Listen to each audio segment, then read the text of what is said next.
Hola, ¿cómo están? Muy buenas noches. Bueno, como lo venimos comprobando, saben ustedes que no es posible resolver ninguna cuestión económica de la Argentina sin tomar, si se quiere, posición sobre temas energéticos. Y esto vale para el presente y también para el futuro, lo hemos hablado con todos los invitados aquí.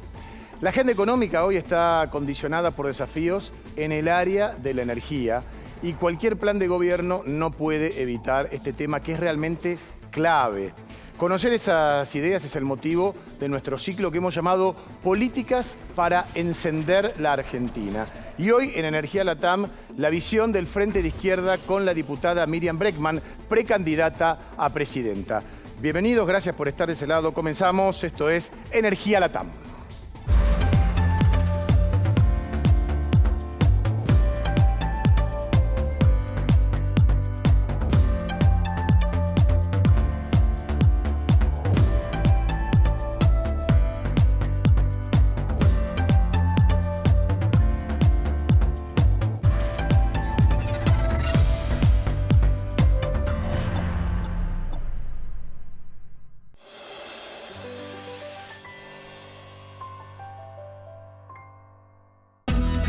Bueno, saben que nuestra propuesta es escuchar todas las ideas del arco político, así que le agradecemos a Miriam Bregman por estar con nosotros. Ya vamos a estar hablando con ella en minutos nada más. Acordate que es fundamental este ida y vuelta que tenemos también durante la semana, consejos, sugerencias, todo lo que puedas aportar y nosotros devolver de este lado. Para nosotros es realmente muy importante esta simbiosis. Por eso podés seguir actualizado toda la semana en el portal energialatam.com. Y agradecemos a Accelerate Energy por acompañarnos en Energía Latam. Los podés conocer en este spot, mirá. Accelerate brinda servicios de regasificación de GNL para abastecer a la Argentina de energía confiable, ayudando a las industrias a crecer y a los hogares a mantenerse seguros y confortables. Accelerate Energy. Convertimos grandes ideas en energía real. Como cada noche le damos la bienvenida a Cledis Candelaresi. Hola Cledis, ¿cómo estás? ¿Qué tal? Muy bien, muy bien. Muy entusiasmada con este ciclo. Yo también, y con una invitada de lujo, Miriam Bregman. Gracias por estar aquí, Miriam. ¿Qué tal? Bueno, un gusto. Nos interesa escuchar las opiniones de todo el arco político porque desde que venimos haciendo el programa sabemos y somos cada vez más conscientes de que el tema de la energía es columna vertebral del presente y del futuro del país. ¿Nos esperas un minutito? Porque también nos auspicia Pan American Energy, energía responsable. Somos PAE, líder global de energía. Ofrecemos productos y servicios a la industria y estaciones de servicio. Nuestra producción de petróleo y gas abastece al mercado local y al de exportación. Producimos combustibles de máxima calidad en la refinería más moderna de Sudamérica. Invertimos, innovamos, crecemos. Somos PAE, energía para la industria.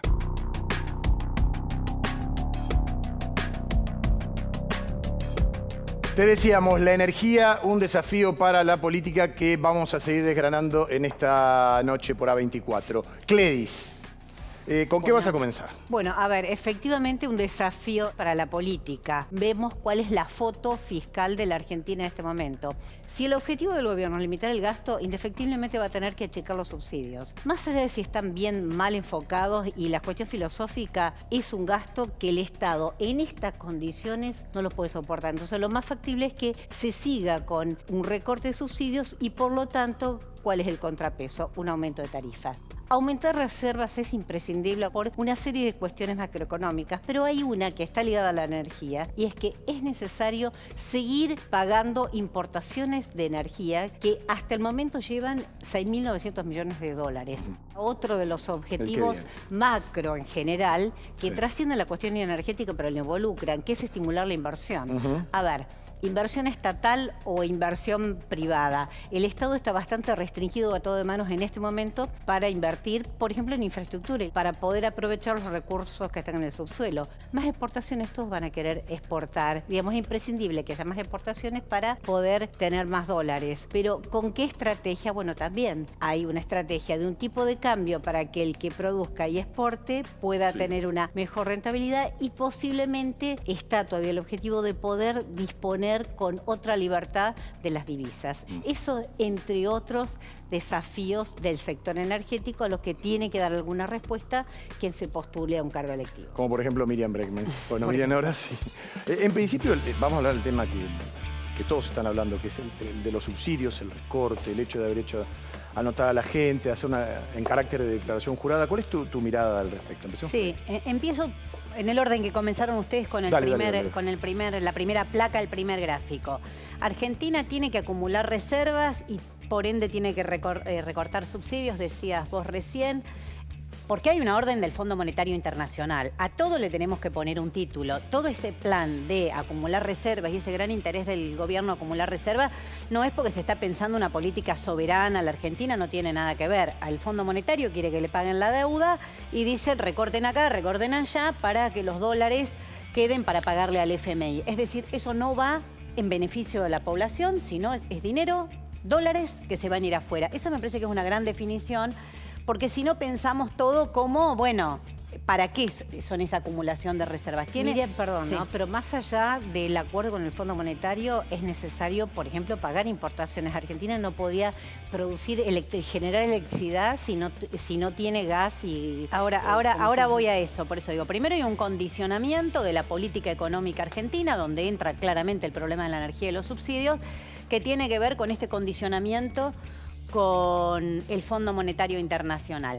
Allí viene la discusión. ¿Por qué marco esto como primero? Porque no es que la segmentación de tarifas está pensada con un sentido de justicia social o a ver cómo los ricos pagan más y los que no pueden no pagan. Está pensada la segmentación de tarifas en el marco del acuerdo con el FMI que les dice recorten ahí, recorten gasto social, recorten subsidios. Y ahí viene una gran discusión. Porque no es que la planificación se hace pensando la energía como un derecho y el derecho al acceso que tiene la población a ella. Porque sería una mirada bastante distinta de dónde van orientados los recursos y para qué se piensan los recursos. Entonces, creo que la dicotomía tarifazo-subsidio está mal. Nosotros no coincidimos que o son subsidios, que tampoco se sabe muy bien dónde terminan, o es tarifazo. Lo que hay que hacer es estatizar el sistema energético y pensar cómo la población tiene acceso a esa energía. En ese marco se dan algunas paradojas, no ya con lo que yo pienso, aspiro y peleo, sino en el propio sistema. Tuviste récord de producción de gas en Vaca Muerta y no la pudiste aprovechar porque no tenés la manera, porque no se hizo el gasoducto y porque es imposible que planifiquen algo seriamente. Entonces yo cuestiono Vaca Muerta, cuestiono el fracking como método de extractivismo. Digo, he estado ahí, he estado en la LOF Campo Maripe, es algo que conozco y he acompañado la lucha del pueblo mapuche de la zona, pero también después te muestran la estadística, récord de producción de gas, como te decía, y no lo pueden aprovechar porque fueron incapaces de hacer un gasoducto. Entonces también dentro de su propio esquema hay muchísimas inconsistencias y un sistema donde se va mirando quién se lleva una parte. Ahora, sin ningún tipo de planificación. Miriam, vos decís estatizar en donde todo lo que ha hecho el Estado no lo ha hecho bien, según lo que vos estás diciendo. Por eso yo creo que hay que incorporar la mirada de los usuarios y fundamentalmente de trabajadores y trabajadoras. Además, la Argentina tiene técnico, tiene profesores universitarios, tiene todo el conocimiento, tiene el CONICET, tiene todo el conocimiento para pensar el sistema energético actual, para gestionarlo y además para pensar una transición energética. Creo que no se puede separar toda esta discusión de la necesaria transición energética cuando todo hoy está puesto en profundizar el extractivismo y el más feroz. Perdón, Miriam, sí. Pero estatizar, ¿cómo es la propuesta de estatizar? Estatizar al estilo Hugo Chávez en su momento, que fue comprando a las empresas y a veces con precios que superaban su valor de mercado, o simplemente expropiando, fundando en, no sé, en algún Bueno, es muy buena la pregunta porque nosotros creemos que el Estado no tiene por qué poner un peso, tiene que expropiar y no tiene por qué poner un peso de empresa, más que el valor simbólico, no tiene por qué poner un peso de empresas que realmente han sido vaciadas y que no pueden demostrar dónde han ido los subsidios, qué se hizo con los subsidios, por qué hoy la población sigue sin energía. A tantos años de las privatizaciones del menemismo, la verdad que el esquema privatizador fracasó. Hoy haces 30 kilómetros de la capital federal y no tenés gas de red. Ni que hablar si te vas al interior, incluso de la propia provincia de Buenos Aires. Entonces es increíble que hoy la solución sea decir que se retiran los subsidios y que eso carga sobre la población. Para nosotros lo que hay que eliminar es la ganancia empresaria del medio. Eso es lo que hoy es lo que impide que la población pueda acceder a esos servicios que, como digo, son un derecho. Pero, digamos, hay empresas de primer mundo, porque a lo mejor el problema ha sido la Argentina y no esas empresas que en su país y en otros países hacen trabajo, hacen tareas de excelencia. Vos decís no atraer inversiones de empresas extranjeras que podrían hacer una sociedad mixta con el Estado, ni siquiera eso. Bueno, eso se puede pensar después. Yo lo que digo es que hoy lo que hay que repensar de raíz es el sistema energético. Hoy hay que repensarlo de raíz. El esquema privatizador fracasó o ustedes no se quedan sin luz en el verano. Díganme por qué todos los veranos te quedás sin luz cuando las empresas cobraron subsidios millonarios. Y déjame decir una cosita más. Yo fui legisladora de la ciudad y diputada nacional. En los dos lugares se votaron condonación de deudas para estas empresas. ¿Por qué? Si a vos no te condonan la deuda de tu casa, vos no pagás y te cortan el servicio. Entonces, además, después se benefician de condonaciones. Para nosotros ese sistema es insostenible y además, como digo, hay que conjugarlo con las demandas socioambientales. Me voy a poner en abogada del diablo. ¿Cómo no? De alguna manera, pero... A ver, las empresas dicen, por lo menos, me parece que vos estás apuntando a las empresas distribuidoras. También. De luz y de gas, que son las que prestan el servicio, lo llevan hasta los domicilios. A ver, las empresas, hubo épocas en las que tuvieron que apelar a recursos del Estado para pagar sueldos, porque desde el punto de vista operativo tenían déficit. Eso es muy común en la Argentina, siempre quieren que le garanticen el precio del barril.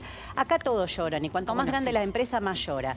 Eso ya lo sabemos y es parte de lo que vemos habitualmente. Ahora, nadie puede explicar por qué YPF no tendría que ser 100% estatal para poder planificar realmente el uso de la energía, las energías renovables, pensar verdaderamente. Yo quiero organizar la sociedad sobre otras bases. Peleo, lo digo abiertamente, soy socialista, soy anticapitalista.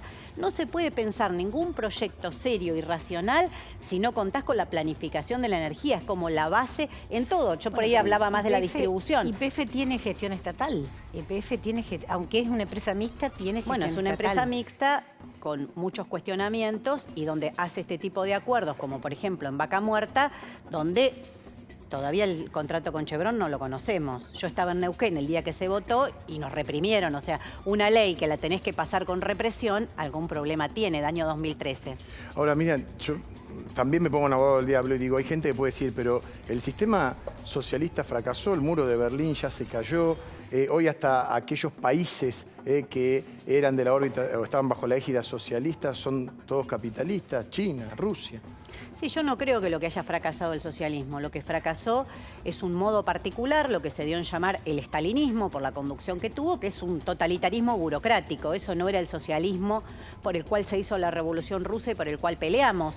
Pero creo que lo que tenemos que pensar claramente es otro sistema. En este capitalismo, la población no tiene ni siquiera acceso a la luz y el gas, digo, para concentrarlos, ni siquiera, digo, de los alimentos podríamos hablar, de las hambrunas, pero vos estás viendo que hoy la población no puede tener acceso a esos derechos básicos. Yo quiero planificar la sociedad de un modo totalmente distinto, democrático, desde abajo. Por eso el socialismo que nosotros promovemos es eso, es un socialismo de abajo, un gobierno de trabajadores y trabajadoras, donde uno de los elementos fundamentales es cómo los bienes comunes son puestos al servicio de toda la población, no para que se enriquezcan unos pocos, eliminando la ganancia privada, pero fundamentalmente también tenemos un problema ambiental que ya nadie lo puede dejar de lado. Ese es el concepto global, pero el punto de partida es esta realidad. Sí. Con este punto de partida, ¿de dónde se obtendrían los recursos para lo que fuere, para seguir desarrollando los combustibles fósiles, que me parece que tienen objeciones respecto de eso, o de dónde, por ejemplo, para desarrollar energía verde? ¿De dónde sale el dinero? Bueno, en este contexto. Hoy ¿de dónde sale el dinero? Por eso digo, depende de una planificación más general, pero hoy las empresas privadas se llevan mucha ganancia. ¿Ustedes creen que están haciendo beneficencia, que están en la Argentina porque son empresas? Sin duda no hay empresa bueno, altruista. entonces eliminando la ganancia privada podrías planificar lo que hoy no podés porque se llevan una enorme parte. Piensen que cuando se investiga la fuga en la Argentina, cosa que no se investiga mucho, pero los pocos datos que hay, muchas de estas empresas están involucradas en la fuga, o sea, cobran subsidio del Estado y lo fugan. Bueno, a nosotros eso nos parece obsceno cuando estás hablando de recursos, de bienes comunes de todo el país. ¿Qué harías con las tarifas? Que es también otro tema que se está hablando, donde decíamos recientemente mucha gente no llega a pagar, No tiene llega. que recibir subsidio. Que si fueras presidenta y te encontrarías con una realidad. Tenés que honrar una deuda con el Fondo Monetario Internacional, que vos decís que hoy te está marcando lo que hay que hacer en el Ministerio de Economía, en un contexto en donde si decís que no pagás la deuda, el mundo se te cierra. Creo, no sé, ¿cuál es tu opinión? No, yo creo que el mundo está cerrado. Decime qué mundo tiene abierto Argentina hoy, cuál es el mercado de créditos que tiene acceso Argentina hoy, qué grandes inversiones están viniendo a la Argentina. No, Argentina pagando y fugando llegó hasta acá, a esta situación. Y además es mentira que en Argentina no entran dólares. En Argentina entran muchísimos dólares. Mirá, cuando vino Guzmán al Congreso con Nicolás del Caño se lo dijimos y convalidó nuestros números cuando vino a presentar el último presupuesto. En el 2020, 13.000 millones de dólares. En el 2021, 15.000 millones de dólares. Y se supone que este año son más. Junio de este año, 2022, junio, fue récord de entrada de divisas. Desde que se mide la entrada de divisas de la Argentina fue récord. ¿Cómo puede ser que todos nuestros análisis macroeconómicos, como bien dijo ella, comienzan diciendo que no tenemos reservas? Bueno, entran pero salen. Ah, Ese es el exactamente. problema. Entonces lo que Por tenés que supuesto frenar es eso. Dos grandes cosas. La deuda con el FMI, una deuda completamente nula. Una deuda odiosa, ilegítima, pero fundamentalmente ilegal, que este gobierno no tendría por qué haberse hecho cargo. Además, el propio Alberto Fernández dijo que era ilegal y lo denunció a la justicia. O sea, un presidente que en un momento tira una querella en tribunales diciendo que la deuda es ilegal y después somete al país a pagar eso con el hambre del pueblo. La deuda, Ahí hay puede una haber sido inconveniente. El problema es que por la continuidad del Estado, si no probás fehacientemente que es ilegal, ¿cómo haces para desconocerla? Porque Claro, pero tenemos finalmente- muchas pruebas. En este caso es uno de los, como con la deuda de la dictadura, tenés enormes pruebas de que la deuda es ilegal, que cumple todos los requisitos, además es uno de los temas que más he estudiado como abogada, que cumple todos los requisitos de lo que la doctrina del derecho internacional llama una deuda odiosa. Si vos no eliminás eso, te aseguro que no vas a poder planificar nada en la energía, ni en la Argentina, ni siquiera cómo haces un plan energético serio, porque ahí tenés una gran sangría. Y la segunda sangría, que también la nombré, es la fuga. Argentina está sometida, desde la dictadura para acá fundamentalmente, a una espiral de fuga y endeudamiento. No es casualidad que los números de la deuda que toma Mauricio Macri, 44 millones de dólares, 44.000 millones de dólares, coincide con los números de la fuga durante el gobierno de Mauricio Macri. Bueno, no son casualidades. El gobierno de Mauricio Macri, también me pongo en un lugar quizás incómodo, pero lo que argumentó en su momento es que tomó deuda para evitar hacer un ajuste fiscal importante. No había plata, bueno, había financiamiento. Eso ¿no? lo argumentó Bueno. después, porque yo era diputada en el momento que asume el gobierno de Mauricio Macri y venían Prat Gay y varios funcionarios de ellos a contarnos que Argentina tenía un enorme futuro por delante y un gran mérito que no estaba endeudada, entonces ellos podían tomar un montón de deuda. Así que no sé, fíjate qué versión del macrismo querés elegir. Yo me acuerdo las dos porque los escuchaba a los funcionarios y yo decía, bueno, acá se viene una, porque era obvio. Fue un gobierno que además, pensá, que apenas asume, baja un montón de impuestos, pierde 2 puntos del PBI por la baja de impuestos a los ricos, a los sectores más concentrados de la economía. Así que si haces un balance del gobierno de Mauricio Macri, no solamente incrementó la fuga, no solamente incrementó el endeudamiento, sino que en el desastre en el que hundió la Argentina, le sacó a impuestos a los sectores más concentrados. A ver, ahora te llevo a la otra punta, ¿no? Porque a lo mejor, ¿no será que el problema somos nosotros y la crisis de confianza se genera a partir de los políticos que ejecutan, si se quiere, las políticas de Estado? Digo, porque de la región, salvo Argentina y Venezuela, a los demás países no le va mal en sus indicadores, ni siquiera en los inflacionarios. Entonces, Sí. te pregunto de paso, ¿por qué a Venezuela le va mal? Bueno, a Venezuela le va mal porque Venezuela aprovechó un crecimiento de un ciclo económico, como lo tuvo toda América Latina, pero Venezuela particularmente alrededor del petróleo, y no hizo un solo cambio estructural a partir de eso. Cuando cambiaron las condiciones económicas de las cuales se benefició, Venezuela y su economía fundamentalmente entró en crisis. Por eso es falso que sean socialistas. Cuando se habla del socialismo del siglo XXI, el socialismo parte de una planificación democrática de la economía, de organizar la sociedad sobre otras bases. En Venezuela eso no se O sea, tocó.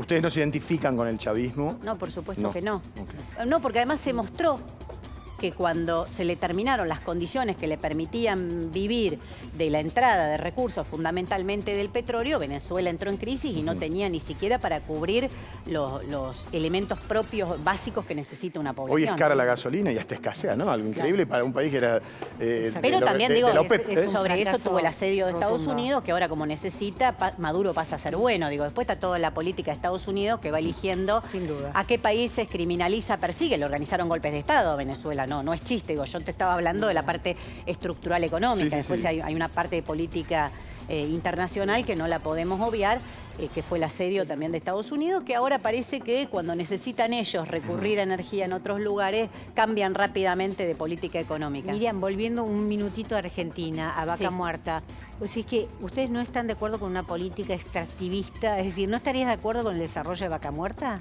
Mira, yo creo que hay que ir a una transición energética, que el lugar donde este sistema capitalista ha llevado al mundo, al planeta entero, es muy complejo, lo estamos viendo en el mundo entero, incluso con el propio desarrollo de las pandemias, tienen que ver también con la situación en la que han sumido a este planeta y como decimos siempre en las movilizaciones, no hay planeta B.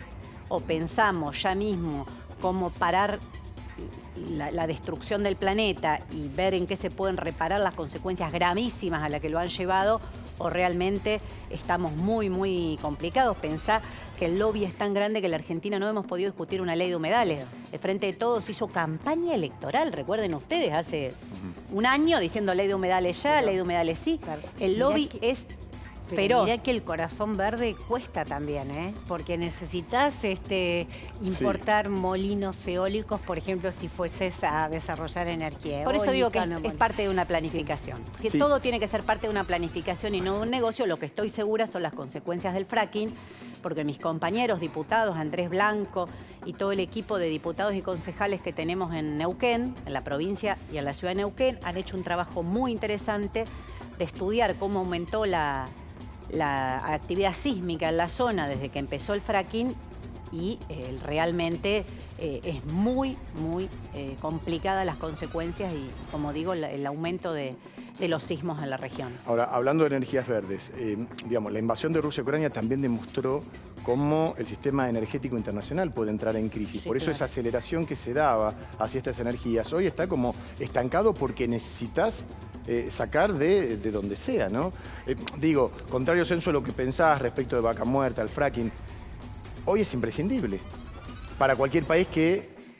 a ver, Argentina tiene esta reserva, pero para cualquiera que tenga una vaca muerta en su territorio. Sí, lo que pasa es que nuestros países viven una situación muy compleja porque han logrado sumirlos, quienes gobernaron, en una pobreza ofensiva. Pensá que en el año 74 la pobreza en la Argentina era 3, de 4%. 4% y hoy estás arriba del 40%. O sea, vos tenés que mirar esa curva y si vos mirás el mapa del extractivismo en la Argentina, no es el mapa de la riqueza, sino es el mapa de la pobreza. Ubicá todas las zonas que te han dicho que con la mega minería altamente contaminante vos ibas a poder salir adelante y que esas provincias iban a tener trabajo y el que se opone a eso se opone al trabajo, etcétera, etcétera, y todo ese discurso, y no es así cuando lo mirás de manera global, ni hablar si lo mirás a nivel continental. Pero si vos lo mirás en la Argentina, el mapa del extractivismo no ha sido el de la riqueza, sino el de la pobreza.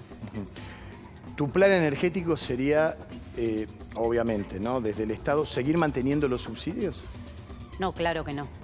Claro que no. Nuestro plan es eliminar la ganancia empresaria, que es la que se lleva los subsidios. Nosotros creemos que tiene que ser nacionalizado todo el sistema energético, por algo que ella mencionaba, en todas sus etapas para poder planificar el uso de los bienes comunes en beneficio de la población, pensando en ese marco el respeto a los derechos socioambientales y la transición energética y para que toda la población pueda acceder a eso, porque me preocupa, incluso hablan de un gasoducto, están pensando cómo exportan, cuando seguramente va a pasar como en Neuquén, ¿no? Que pasan los gasoductos por poblaciones que no tienen el acceso al gas, que se da muchísimo una situación terrible, que son incendios en el invierno, de casas de madera precarias. Te digo que esto es algo, las noticias podés buscarlo en los diarios de la zona, vas a ver lo habitual que es. Y digo, pongo Neuquén porque por ahí es el lugar que más conozco, pero lo podés ver en cualquier lugar de la Patagonia, donde pasan gasoductos por poblaciones que no tienen acceso a ese derecho. Y has estado allí.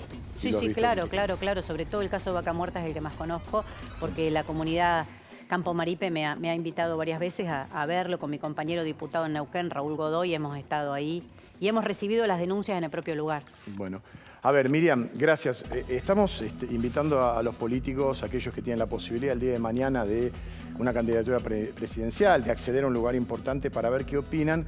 Hay opiniones muy diferentes.